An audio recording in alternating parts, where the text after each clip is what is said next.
kape dukoni uramubona mustarikazi w'umuhinde yarazikinnye shaho bino bihinde byose bya jawani byaki byose bino biba biheruka by'amatrend abarimo ntago yaburamo bazamutserekeza kuri etage hanyuma kuri floor ya nyuma hakuno uko yakagiye harudu wavuye araka Michael Bisping uramubona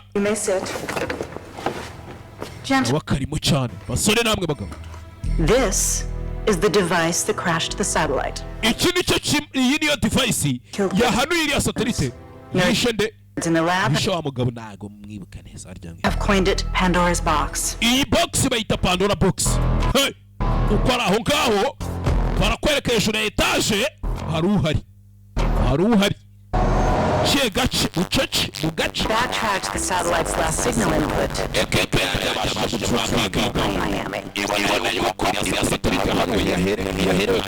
Some asshole living the high life of the Ritz-Carlton penthouse thought he could hold the world ransom.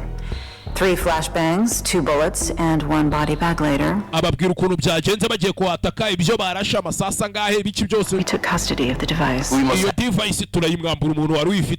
have over 100 redundancies in place to prevent some punk with a laptop from hijacking satellites. With the push of a button, it can eavesdrop on secure communication. Military software.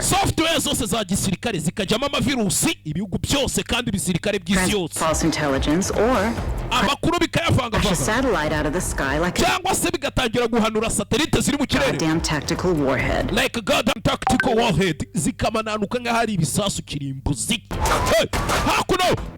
You is behind this. I'm here until I find out who.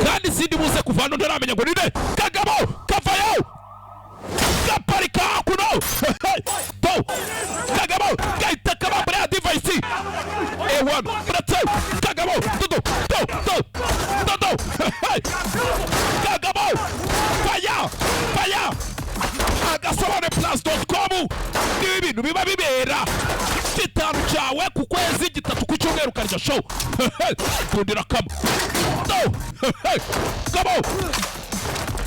mugabo kagasore karakuza ariko reba taye kagahagaza raka Tony Wayne Chitani muramuzi gukiniye ko yazikinnye ku bwinshi device arayibatwaye mwana mubo arabimutse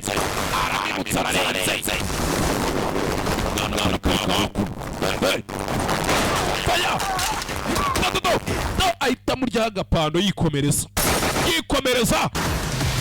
mwana araminutse hakuno kirano uwo bahuye imbunda yakami na confidence